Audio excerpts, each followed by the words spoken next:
avec leurs petites langues qui tournent comme ça dans votre bouche là, un coup à droite, un coup à gauche, ensuite c'est l'essorage ou je ne sais quoi.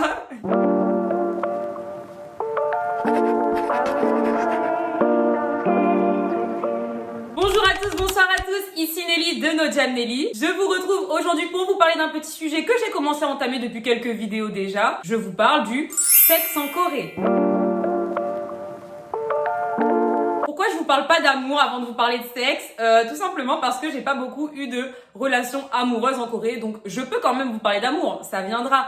Mais je peux vous parler de sexe en long, en large, en travers, parce que c'est quelque chose qui a beaucoup rythmé ma vie, du coup, vu que, comme je vous l'ai dit, j'ai perdu ma virginité en Corée et que par la suite ça a engendré pas mal de nouvelles expériences et j'ai aussi bien évidemment pu recueillir les petits témoignages des gens que j'ai rencontrés sur place, de mes amis. Bonjour, comment allez-vous? Comment voulez-vous? Allez-vous faire enculer?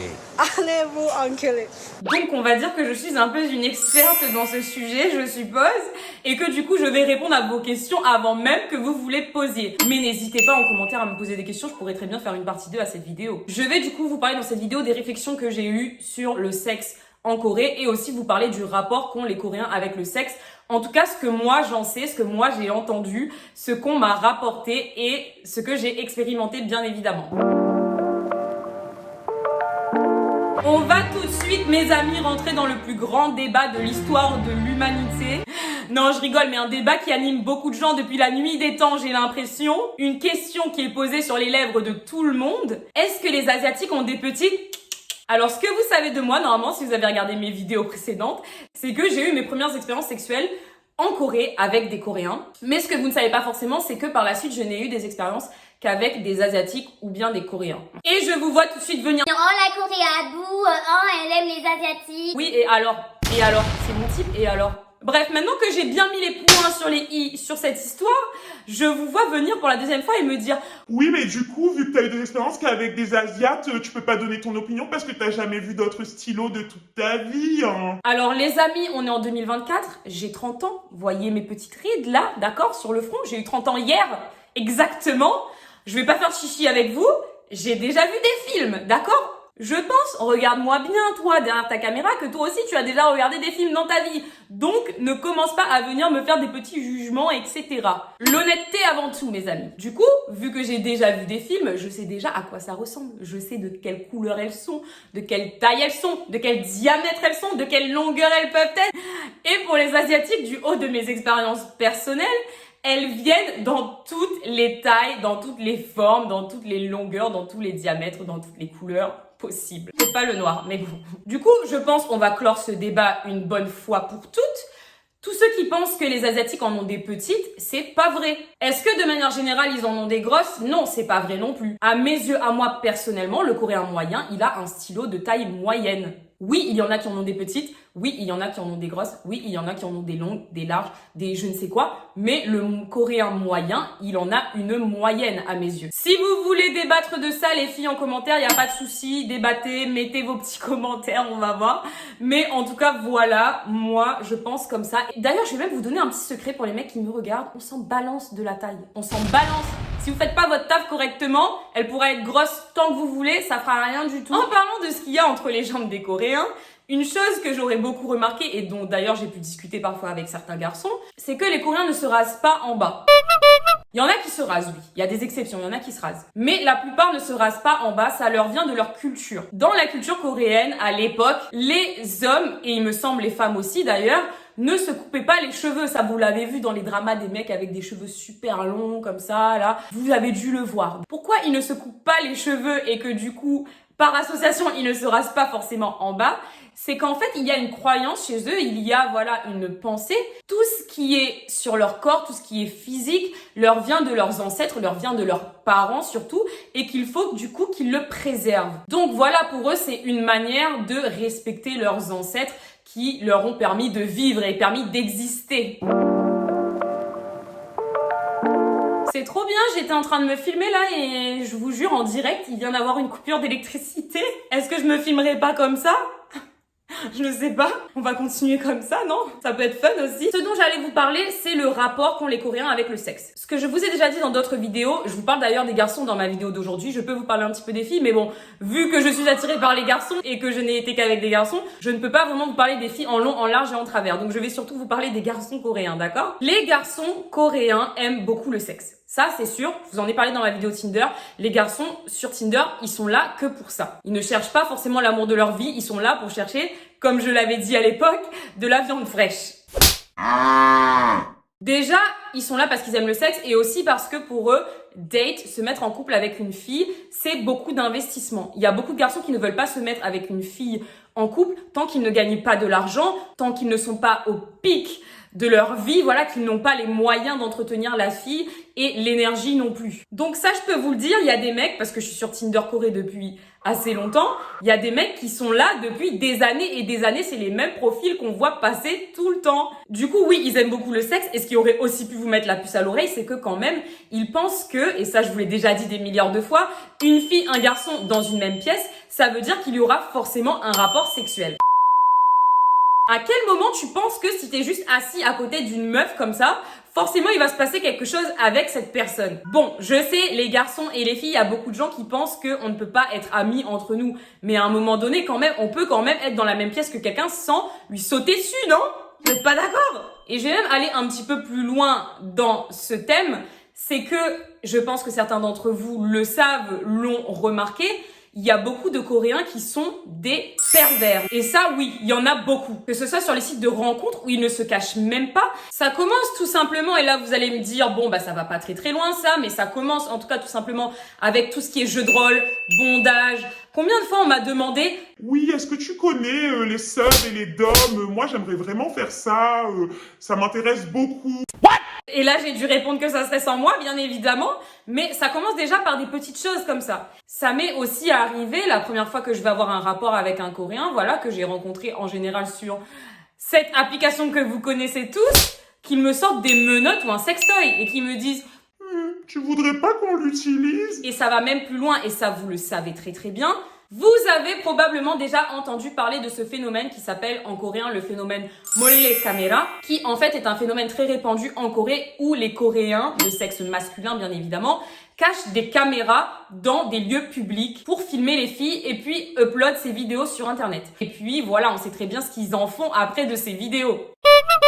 Ça va même plus loin parce que certains mecs sont tellement dérangés qu'ils filment sous les jupes des filles. Par exemple, dans les transports en commun, si c'est un peu bondé, ou même comme ça, au calme. Il y a une amie à moi qui m'avait raconté une fois, d'ailleurs c'était très traumatisant pour elle, cette expérience où elle était dans un fast-food, même pas si bondé que ça, et qu'un mec est venu s'asseoir à côté d'elle pour prendre des photos sous sa jupe. Ce qui est quand même assez chaud. On va être d'accord là-dessus, non? D'ailleurs, dans ce sujet des caméras, il y a vraiment un truc en Corée, il y a un truc qui va pas chez les Coréens, je pense. Ça va même encore plus loin, puisque les Coréens veulent même filmer jusqu'à leurs propres ébats sexuels. Et parfois, oui, il y en a qui le filment parce qu'ils veulent le garder pour eux, mais souvent, ils le filment parce qu'ils veulent le mettre en ligne. On m'a déjà demandé... Est-ce que tu voudrais pas qu'on se filme pour après le mettre sur Twitter? Non. Parce qu'il faut savoir qu'en Corée, accéder à des sites pornographiques, c'est totalement interdit. C'est pas possible, on ne peut pas. La plupart des gens vont utiliser des VPN ou bien sinon ils vont aller sur d'autres sites qui ne sont pas du coup les grands sites que vous connaissez probablement, mais leur propre site à eux ou comme je vous l'ai dit sur Twitter où il y a, je ne sais pas, j'utilise pas Twitter, mais voilà, il y a des hashtags où ils peuvent retrouver du contenu sexuel. Et du coup, on m'a déjà demandé... Ouais, vas-y, on filme pas ta tête, mais bon, voilà, on va mettre sur Twitter. J'ai dit non. Les Coréens, je trouve, ils ont quand même un rapport assez chelou avec les caméras et le sexe. Mais bon, voilà, on va pas dire que dans le reste du monde, ça n'arrive pas non plus. Mais les Coréens en particulier, ils ont un rapport assez particulier. Mais alors, ce qui est totalement paradoxal, par contre, dans l'histoire, c'est que les Coréens du sexe masculin aiment beaucoup le sexe. Mais par contre, si tu es une fille, donc du sexe féminin, hein, voilà, qui aime le sexe et qui n'a pas eu 1 ou 2 ou 3 partenaires, mais plus que ça dans ta vie, tu vas être très mal vu. 1, 2, 3, 4, 17. Enfin voilà, c'est un chiffre qui peut changer. Si c'est juste pour être friends with benefit, un one night, etc. Au contraire, ils vont être super contents parce que ça veut dire que t'as de l'expérience. Mais par contre, si c'est pour être avec quelqu'un vraiment, réellement en relation, en couple avec quelqu'un, alors là, mon Dieu, mais c'est la bérésina. C'est la mort totale. Si vous connaissez le concept comme moi, je le connais, de la fille facile en Europe, ou en tout cas dans les pays occidentaux, mais en Corée, c'est fois 1000. Pour eux, une fille qui a eu de multiples partenaires, c'est même plus qu'une fille facile. C'est vraiment une fille à éviter, on veut pas se marier avec elle parce qu'elle n'est pas sérieuse, etc. Mais pour un coup d'un soir, ça va, y a pas de souci. Mais par contre, au calme, comme je vous l'ai dit, les mecs qui aiment le sexe ou bien les mecs qui sexualisent les jeunes chanteuses de K-pop de 13 ans, y a pas de souci. Quand New Jeans est arrivé sur le marché de la musique, les mecs, il fallait les voir en boîte, comment ils étaient là à danser, à écouter. Et me faites pas croire que c'était juste l'amour de la musique, hein. J'ai rencontré un Coréen qui m'a montré les clips de New Jeans comme si c'était la meilleure chose au monde, comme si c'était la meilleure musique du monde, alors que j'ai très bien compris que tout ce qu'il aimait dans New Jeans, c'était les petites meufs qui étaient en train de danser, etc. Dégueulasse. Vraiment à vomir à quel point ils peuvent sexualiser une fille de 13 ans. Mais par contre, une fille adulte, une fille mature qui a eu plusieurs partenaires sexuels, alors là, mon Dieu, non, on n'en voudra jamais de celle-là, hein. Je rappelle que je vous parle de ce que moi je connais. Bien évidemment qu'il y a des exceptions, il y a toujours des exceptions à la règle. Tous les garçons ne sont pas comme ça. Après, est-ce que c'est parce que je suis étrangère ou pas ?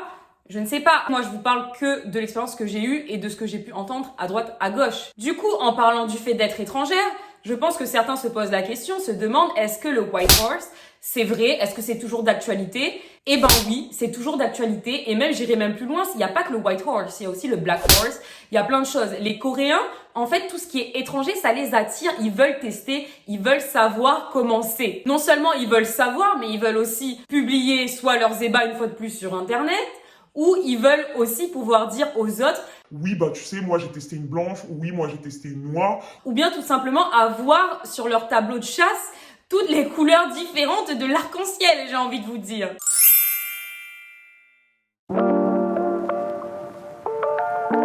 Bon, ma lampe m'a lâché en plein milieu et en plus je me suis démaquillée, j'étais prête à aller au lit et la lumière fut même pas 10 minutes après que j'ai abandonné. C'est pour ça qu'on vous dit de ne jamais abandonner. C'est pas grave, aujourd'hui j'ai refait le même make-up, j'ai remis la même tenue, je serai pas trop dépaysée. Hier soir, je vous parlais du coup du corps physique des Coréens. Je vous parlais aussi du rapport qu'ont les Coréens avec le sexe. Maintenant, je vais vous parler de quelque chose que je vous ai déjà dit, je vous ai déjà mentionné à plusieurs reprises. Les Coréens, en grande partie quand même, il y a des exceptions, oui.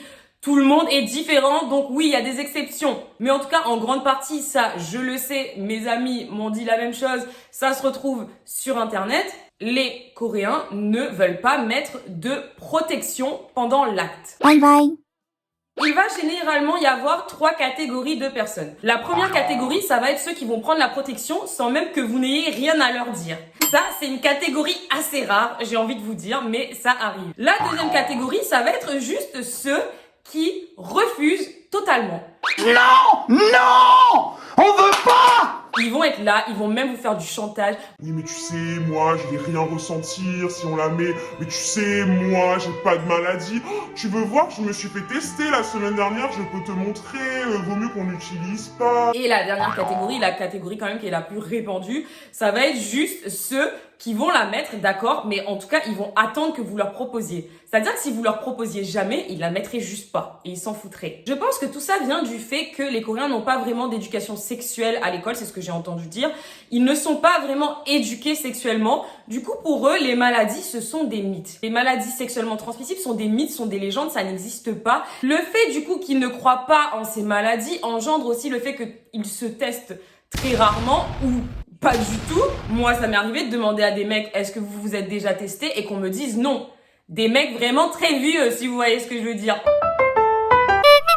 On m'avait dit, non, je ne me suis jamais testé de toute ma vie. J'ai un peu médité sur la question quand même. Je me suis dit, il y a quand même un souci. Donc, ils ne se testent pas. Ils ne croient pas aux maladies.